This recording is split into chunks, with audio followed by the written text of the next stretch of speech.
we're starting. Okay, so I am super excited to make this announcement video. I just want to say I'm super excited, and to start off, I'm just going to say thank you for stopping by, even if this is a different type of video, and it's not usually the type of video that you've come to watch, and even if this video doesn't blow up and doesn't do well, there is definitely more to come, whether you like it or not, because I am super excited to talk about this project. This project started off as a simple dream of mine when I was 10 years old, and I've been working on it on and off throughout the years. But I think it's finally time, now that I have the skill and I feel most comfortable, to make some real progress. I've even started thinking about commissioning some art for the project, and I have actually kind of started looking into commissioning art, but that's a whole nother story about how well that's been going. So with all that, welcome to the first episode of working on the VOC project, aka let's get into the vocabulary, because once we start getting further into the project, I'm going to be using a lot of terms that are going to be needed to understand what I'm talking about later. So let's start off. What is VOC? Besides being the initials of my late guinea pig, and let me just say, that is a sheer coincidence. This project is way older than that guinea pig was, or past tense. Rest in peace, little guy. But anyways, what is VOC? VOC stands for Violets of Chaos, aka the Violets of Chaos project, which is a mouthful, which is why it's going to be called the VOC project. And VOC is a part of the PIU project. PIU is P-I-U, aka Prism Idols Universe. Or the PIU project, which is the Prism Idols Universe project. But as you can see, that is such a mouthful, so we are not calling it that. From this point forward, I'm probably only going to use the actual words in PIU, very few and far between.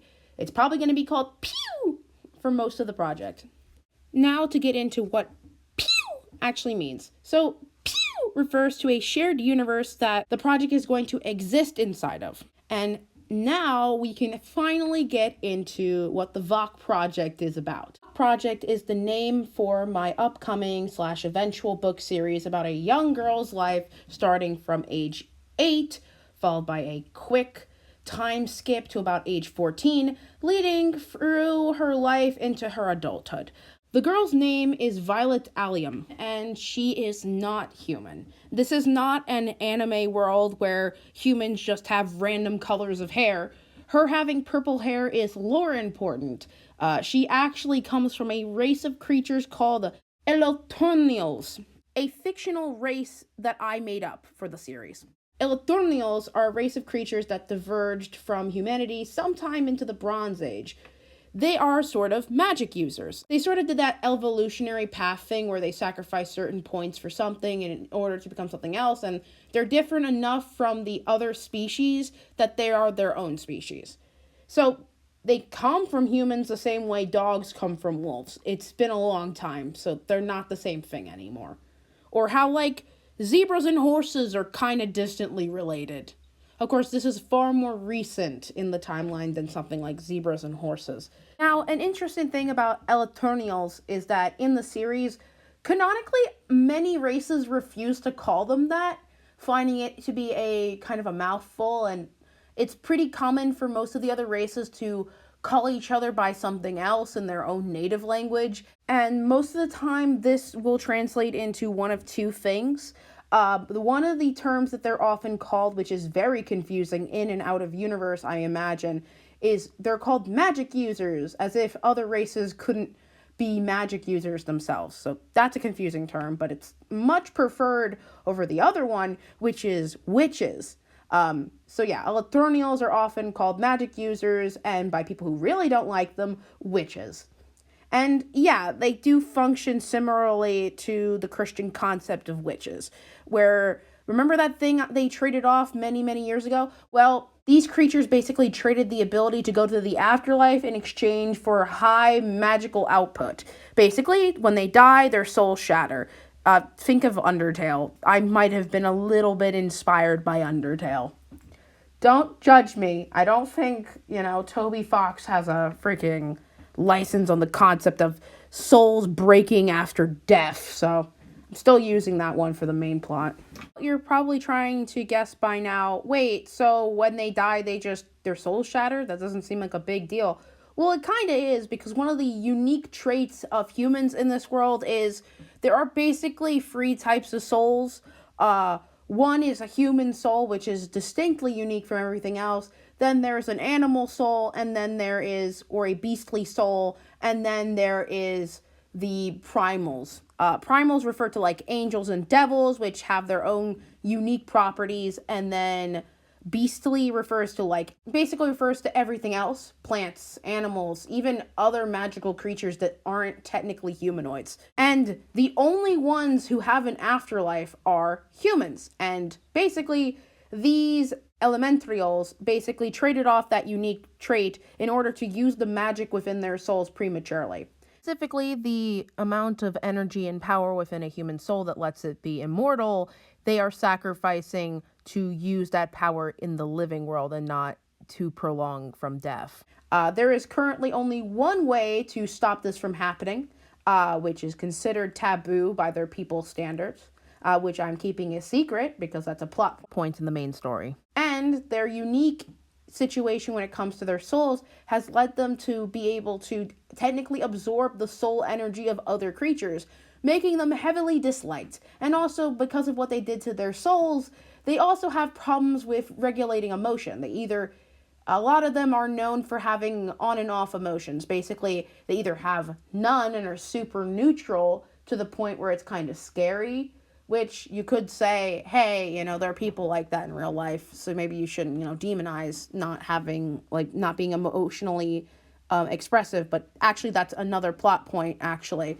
And they go from feeling absolutely nothing to being absolutely very emotionally charged, in the point that their magic will bubble up due to their emotions. But that's not the main plot. That's just some interesting creature lore before we get super into it in later videos. Now, to the plot overview. Violet is one of the last Violet magic users, and to her confusion and surprise, she turns out to be one of the 8 reincarnations/vessels of the fallen idol gods, which is why the universe is called Prism Idols. Each idol god is based off of a different color. Typically, she is the reincarnation of the Violet Goddess of Chaos, which I actually am in the process of renaming and restructuring. I had a pretty good idea of her when I was younger, but some things have changed over the years. For example, her name I'd like to change, but her general design for at least her child form, I have a little bit in the works. It's just going to take a little bit longer, but that's an entirely other thing. As you can see, there are a lot of moving pieces in this project, so even though I'm going to have to pause my attempts to do some art commissioning until I am more financially and physically stable, I can still make tons of progress in the project because there's stuff that I need to personally make that is technically within my skill limit. As of right now, I believe that this book series will contain 4 books. The first book will contain her life from age 8, followed by a small but very quick time skip into her early teens, following through her high school years. The next book will then follow her young adult years, and then the next into her not late, but maybe mid-20s-ish, where she's in her full adulthood. And then I think the 4th book is the climactic battle that I'm going to be a little bit more vague on at the moment. The problem with book 4 is that this book series that I'm planning is, complicated. Where book 1 through 3 will be a self-contained story, I plan book 4 to be the climactic conclusion of multiple different book series, so it's more like the big crossover final battle. Think Avengers Endgame or Infinity War type situation where all the movies are pretty much self-contained and have a beginning and end, but you know, it all builds up to that one thing, you know, the final battle. And I know what you're thinking. Violet, you're really setting yourself up for failure. This is very, very ambitious for a new writer, and I hear you. But I really want to make this work. You know what I mean? And it's not like this is going to be my first book I ever publish and then set myself up for complete and utter agony. I've been writing a little bit of fanfic here and there, which doesn't really mean much, but I have a few other smaller, like, one-shot books that I plan to publish before then and get feedback on before I even really get into the series. I have a general idea of what is in each book, but I haven't finished all the bullet points.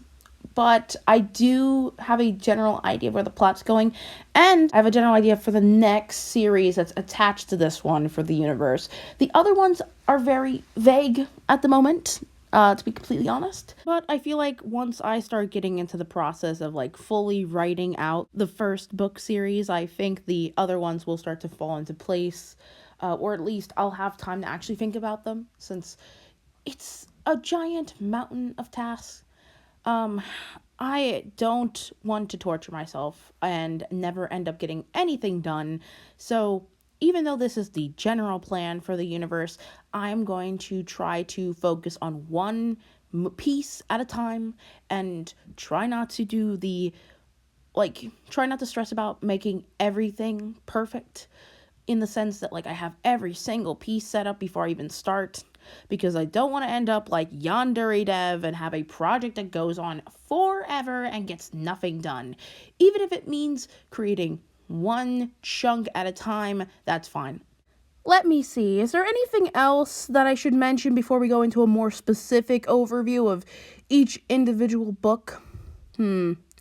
Okay, like a lot of fictionalized series, there's going to be references to mythology to a certain extent. Even the most basic of high fantasies have some references to, you know, folklore and mythology.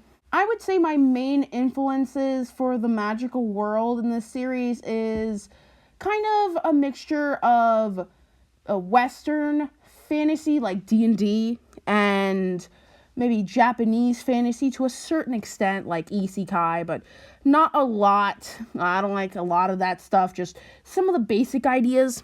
There are some races that I've made up, in the sense that I chose new names and the rules and the lore, but they're kind of stuff you've already seen before. For example, we have a species that is, to put it nicely, the animal people species, you know, the furries, the cat girls, but they have their own unique name. They're called Anfurs. I'll explain that in a later video, because one of the series as a part of this franchise, I meant project or universe, is technically a part of that race, so I'm not going to spoil it too much. And I would say the main influence for the mythology or the god structure of this world is Christian mythology. So yeah, it's going to be a weird fusion of Christian mythology and traditional high fantasy, so you'll see how that turns out. I guess if you're interested in magic and fantasy and, you know, things taking place in the Christian ethos a little bit, then you might like it. So, you know, stay tuned for the process. I don't know if the entire book series is going to appeal to everyone. The first book, because we're getting into more specific overviews now, the first book takes place in the fantasy world of the universe, where it will be taking place in a magical academy, aka a magic high school. You've seen and saw a bunch of those in anime and I guess Harry Potter. Now, me, the Harry Potter similarities were mostly accidental. I did not grow up with Harry Potter. It's just every time I talk about this, it's like, oh, so it sounds like Harry Potter. Blah, blah, blah, blah, blah, blah, blah. Absolutely no hate to my friends or Harry Potter, just mentioning, because I think I watched the first movie. I don't know. I was never really attached to it. Was not that type of girly. I was a Pokemon girly. That's what I was obsessed with. With that, it seems that we have reached the end of this first video. See you next time. Super excited. Bye-bye.